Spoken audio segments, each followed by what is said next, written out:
नमस्कार प्रेक्षकांनो, नशीबवान या मालिकेच्या आजच्या भागामध्ये आपण पाहणार आहोत की रुद्र एका रिक्षावाल्याला घेऊन घरी येतो. रिक्षावाला सांगतो की साहेब, एका मुलीने या व्यक्तीला सिटी हॉस्पिटलला सोडलं. मी स्वतः पाहिलं. माझ्याच रिक्षामधून मी त्यांना सोडवलं. नागेश्वर म्हणतो, सुभानराव, काय हो, तुम्ही तर गेले होते ना सिटी हॉस्पिटलला, मग तिथे नाही सापडले का ते? तेव्हा सुभानराव सांगतात की नाही हो, नाही, सगळे खोल्या मी चेक केल्या होत्या. त्या दिवशी धाकले मालकसुद्धा तिथंच होते, विचारा ना त्यांना. नागेश्वर म्हणतो की तुम्ही तिथं कशाला गेला होतात? रुद्र सांगतो की माझ्या मित्राचे काका तिथं ॲडमिट होते, त्यांना बघायला गेलो होतो मी, असं सुभानरावांना सुद्धा सांगितलं होतं. हो ना सुभानराव? तेव्हा ते हो असं म्हणतात. रुद्र म्हणतो, मी लगेच त्यांना शोधून आणतो. तो निघायला लागतो. लगेच नागेश्वर मनात विचार करतो की चिरंजीव, तुम्ही जाऊन चालणार नाही, मला त्या प्रभासला घरी नाही आणायचं हो. आणि तो लगेच उर्वशीला खुणावतो. उर्वशी लगेच चक्कर येण्याचं नाटक करते. रुद्र लगेच तिच्या काळजीने थांबतो.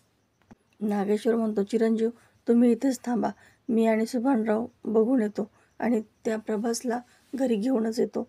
ते लगेच घाईघाई तिथून निघून जातात. रुद्र उर्वशीला घेऊन तिच्या खोलीमध्ये जातो. आता हा सगळा प्रकार वासंती बघते.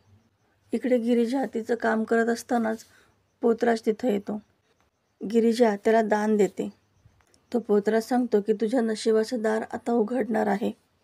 तुझ्या कपाळावर लिहिलं आहे की तूच आहेस खरी नशीबवान. आणि तो पोतराज तिथून निघून जातो. आता गिरिजाला मात्र प्रश्न पडतो की नेमकी यांना काय सांगायचं होतं? माझ्या नशिबाचं दार कसं उघडणार? तितक्यात तिला एक कॉल येतो. तो कॉल म्हणजे वासंतीचा असतो. वासंती तिला म्हणते की ताई, तुम्ही त्या व्यक्तींना हॉस्पिटलमध्ये ॲडमिट केलं ना, त्यांना आत्ताच्या आत्ता फोन द्या ना, खूप अर्जंट आहे. ती खूपच घाबरलेली असते.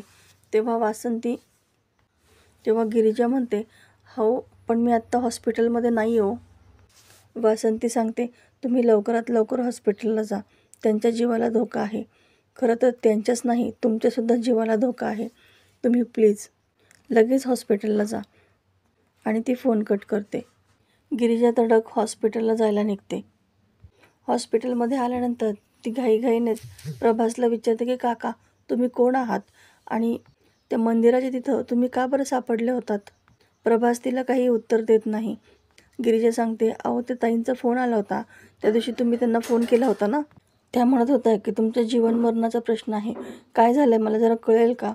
तेव्हा प्रभास खूपच घाबरतो आणि लगेच तिला तिचा फोन मागतो. तो वासंतीला कॉल करतो. तेव्हा वासंती सांगते की भाऊजी, यांना कळाले की तुम्ही सिटी हॉस्पिटलमध्ये आहात, तुम्ही लवकरात लवकर तिथून निघा. आता प्रभास घाईघाईच फोन ठेवतो आणि तिथून बाहेर जायच्या मार्गावर असतो. तितक्यात गिरिजा तिथं येते आणि काका, तुम्ही काय करताय? तुमचे घावसुद्धा अजून भरले नाही तो. थांबा, मी डॉक्टरांना बोलवते, असं ती म्हणते. पण प्रभास म्हणतो की डॉक्टरांना नाही, तो जर इथं आला ना तर डॉक्टर काय, मला यमराजसुद्धा वाचू शकणार नाही. तुझ्या पाया पडतो पोरी, फक्त मला या हॉस्पिटलमधून बाहेर काढ. तेव्हा गिरिजा हो म्हणते आणि ते दोघेही दरवाजातून बाहेर पडणार. तितक्यात नागेश्वर आणि त्याची माणसं तिथे आलेली असतात. ते रिसेप्शनवरती चौकशी करतात. तिथली एक नर्स तो फोटो ओळखते आणि 6 नंबर वॉर्डमध्ये ते पेशंट आहे असं सांगते. नागेश्वर आता आतमध्ये येताना पाहून दोघेही दरवाजामध्ये थांबतात. प्रभास म्हणतो की यमराज आलाय, आता मी मेलो, आता मी काही वाचत नाही. पुरी काहीही कर, पण मला इथून वाचव, इथून मला बाहेर काढ. तो पुन्हा पुन्हा गिरिजाला विनंती करतो. तितक्यात गिरिजाची नजर एका खिडकीवरती पडते आणि तेव्हा ती खिडकीतून बाहेर पडण्याचा विचार करते. प्रभासला हाताला लागलेला असल्यामुळे त्याला काही खिडकीतून बाहेर जाता येत नाही. ती त्याला स्टूल देते आणि प्रभास तिथून उडी मारतो. प्रभासच्या पाठोपाठ गिरिजासुद्धा तिथून उडी मारते आणि तितक्यात नागेश्वर आणि त्याची माणसं आतमध्ये येतात. नागेश्वर गिरिजाला पाठमोरेच पाहतो की ती खिडकीतून उडी मारत आहे. तो रागातच म्हणतो की पळाले ते, माझे तोड काय बघताय, पाठलाग करा त्यांचा. आता त्याचे माणसंसुद्धा त्याच खिडकीतून उडी मारतात आणि त्यांचा पाठलाग करू लागतात. नागेश्वरला तरी इतका प्रचंड राग आलेला असतो. हातातोंडाशी आलेला प्रभास निघून गेला म्हणून तो खूपच चिडलेला असतो. आता इकडे उर्वशी रुद्रला काही नाही ते भरवत असते. रुद्रला सुद्धा खूप प्रश्न पडत असतात की आत्या, तू इतका त्यांना जीव लावला, मग आपल्या जवळच्या व्यक्तीला सोडून त्यांना पळून जावं असं का वाटलं असेल? आणि इतकी वर्ष जर त्यांची ट्रीटमेंट चालू होती तर त्यांना फरक का नाही पडला? मग तुम्ही ट्रीटमेंट का नाही बदलली? तेव्हा उर्वशी मनातच विचार करते की रुद्रला आता खूप प्रश्न पडायला लागलेत आणि तो माझ्यापासून दूर जायला नको असेल तर मला काहीतरी कारण नक्कीच द्यावं लागेल. उर्वशी रुद्रला सांगते की याचं कारणसुद्धा तुझ्या आईसाहेबच आहेत. त्यांनीच प्रभास बरा नाही हो यासाठी गोळ्या बदलल्या होत्या. मी नसताना त्यांनी त्याला चुकीच्या गोळ्या दिल्या होत्या. रुद्रला आश्चर्यच वाटतं, पण आईसाहेब असं का करतील? उर्वशी सांगते की तुझा विश्वास नाही बसणार, पण प्रभासचा ॲक्सिडेंटसुद्धा तुझ्या आईसाहेबांमुळेच झाला आहे. उर्वशी आता वासंतीबद्दल रुद्रच्या मनामध्ये विष पेरत असते आणि रुद्रचासुद्धा त्या सगळ्यावरती विश्वास बसतो. आता इकडे गिरिजा आणि प्रभास दोघेही त्याच मंदिराजवळ येतात. तिथं गेल्यानंतर प्रभासला मागचे क्षण आठवतात. गिरिजा विचारते की काका काय झालं, तुम्ही इथे का थांबलात? तेव्हा प्रभास सांगतो की काही नाही, 25 वर्ष मागे गेलो होतो. या मंदिरापासून तर सगळा खेळ सुरू झाला आहे ना. गिरिजा म्हणते काका तुम्ही काय बोलताय, मला काहीच कळत नाही.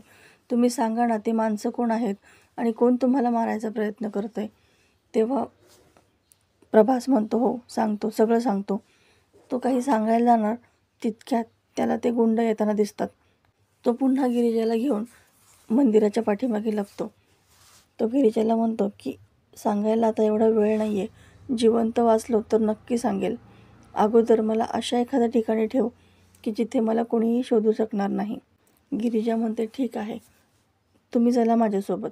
असं म्हणून ती त्याला स्वतःच्या घरी घेऊन येते. आता इकडे रुद्र नागेश्वरला कॉल करून विचारतो की बाबा प्रभास काका सापडले का? आता नागेश्वर तर चिडलेलाच असतो, पण तो रुद्रला तसं काही दाखवत नाही. तो रुद्राला म्हणतो की नाही हो चिरंजीव, ते इथं सापडलेच नाहीत. तुम्ही काळजी करू नका, इथं आसपास माणसं पाठवली आहेत आम्ही शोधायला. आता इकडे वासंती येते आणि रुद्राला विचारते काय झालं, प्रभास दादा सापडले का? तेव्हा रुद्रला उर्वशीचे शब्द आठवतात आणि तो काही वासंतीसोबत व्यवस्थित बोलत नाही. तो वासंतीला म्हणतो की आईसाहेब तुम्ही यामध्ये पडू नका आणि तो तिथून निघून जायला लागतो. पुन्हा तो मागे फिरतो आणि विचारतो की आईसाहेब मला खरंच सांगा की तुम्ही प्रभास काकांना चुकीच्या गोळ्या दिल्या का? वासंतीला तर खूप मोठा धक्काच बसतो. हा असं कसं बोलू शकतो? तितक्यात उर्वशी तिथं येते आणि सांग ना, आता सांग खरं काय आहे ते. मी इथे नसताना तूच दिल्या होत्यास ना प्रभासला चुकीच्या गोळ्या. वासंती म्हणते की नाही, मी त्यांना चुकीच्या गोळ्या का देऊ? उलट या सगळ्यांनी मिळूनच त्यांना चुकीची औषधे दिली होती. यांच्या औषधांनी त्यांची तब्येत दिवसेंदिवस खालावत होती. उर्वशी आणि वासंती या दोघींमध्ये चांगलेच वाद होतात आणि रुद्र मात्र काहीही बोलू शकत नाही. तो वासंतीलाही बोलू शकत नव्हता आणि उर्वशीलासुद्धा नाही. त्या दोघींचे वाद ऐकण्याखेरीज त्याच्याकडे काहीच नसतं. आता इकडे नागेश्वरची माणसं सगळीकडे प्रभासला शोधून पुन्हा त्याच्याजवळ येतात. प्रभास कुठेही सापडला नाही. सगळे धर्मशाळा, हॉस्पिटल, रस्ते सगळीकडे शोधलं, पण हा प्रभास कुठेच सापडला नाही असं सुभानराव सांगतो. तेव्हा नागेश्वर म्हणतो काही नाही, कोणाच्या तरी घरामध्ये जाऊन लपला असेल हा. पण कुठल्याही बिळात जरी लपला ना तरीसुद्धा त्याला शोधून काढायचंच असं तो त्याच्या माणसांना सांगतो.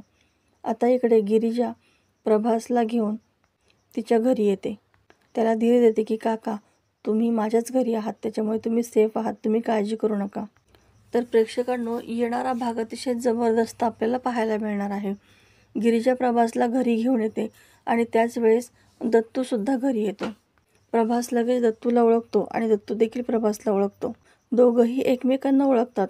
हे पाहिल्यानंतर गिरिजालाही आश्चर्य वाटतं. गिरिजा व दत्तूला म्हणते की बाबा सांगा ना, तुम्ही यांना ओळखता का? आता प्रभासला कळतं की बाबा हाक मारणारी ही मुलगीच महाजनांची खरी वारसदार आहे. इकडे वासंती रुद्राला सांगते की हे बघ रुद्र, नेहमी नाण्याच्या 2 बाजू असतात. तुझ्यासमोर जी बाजू आहे ना ती फक्त नाण्याची एक बाजू आहे, दुसरी बाजूसुद्धा आहे, ती समजून घ्यायला शिक. इकडे नागेश्वर उर्वशीला म्हणतो एकदा का तो प्रभास सापडला ना त्या वारसदाराला शोधून काढू आपण आणि त्या वारसदाराला ह्याच घरामध्ये गाडणार आता मी. तर प्रेक्षकांनो असेच नवनवीन व्हिडिओ अपडेट पाहण्यासाठी चॅनलला सबस्क्राईब करा. नोटिफिकेशनसाठी बेल आयकॉन अवश्य दाबा. व्हिडिओ पाहिल्याबद्दल धन्यवाद.